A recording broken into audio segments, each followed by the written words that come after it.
Do you want an easy way to make fabulous fake fabric flowers with minimal effort and no hot glue? Then here is the perfect tutorial for you.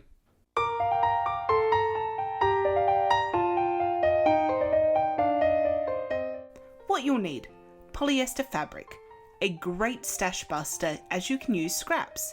However, it must be polyester fabric. Natural fibres like cotton or silk will not work.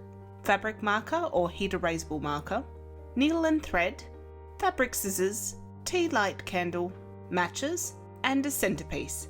I'm using sequins, but things like beads, buttons or gems are just some examples of other things you can use.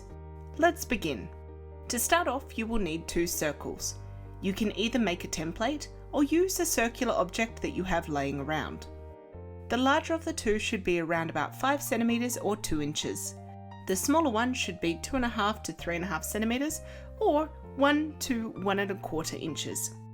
Taking your scrap fabric and the larger circle, trace around this with your marker 6 times. These will be your petals. Then trace around the smaller circle once. This will be your base. Then proceed to cut out the 7 circles. Don't worry if they aren't exactly even. It will help the overall look, as nothing in nature is actually perfect. Call it perfectly imperfect. Next, light your tea light candle with a match. Then carefully take your base circle and slide the edge close to the flame.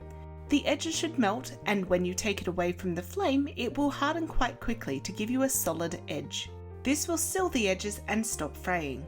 This is why for this project it needs to be polyester, because plastic melts. Natural fibres burn and then turn to ash. Then do the same process with the petal circles. However, after the edges are melted, before it hardens, give it a good twist. This will mean that the melted plastic will set in a curved pattern, making the circle around the outside warp. Do this in smallish sections and work around the edges. This will give your petals lots of volume for the next part. Continue this process for all of the petal circles.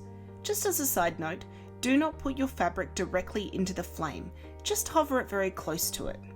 If it touches the flame, it will catch on fire, and trust me when I say that it's not fun and can cause some serious burns to yourself. Remember always, safety first. Now for assembly, take your first petal, fold it in half. Then take one side and fold it over somewhere between half and 2/3 of the way, and then do the same for the other side.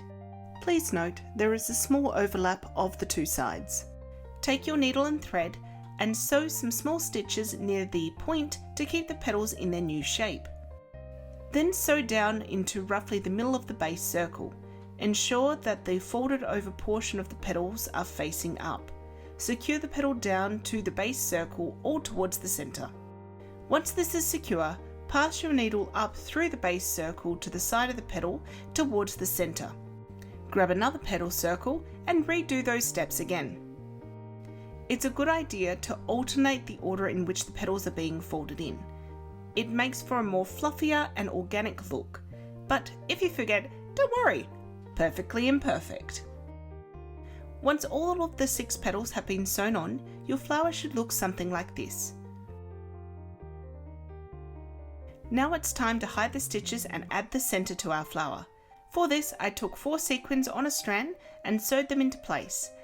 And with the tying of a knot in the back, we are done. And there you go, one gorgeous fabric flower for you to embellish or accessorize with. You can make just one, but if you're like me, you won't be able to stop just at one. After all, scrap fabric never looked better. So what are you waiting for? Embrace your inner flower power child today.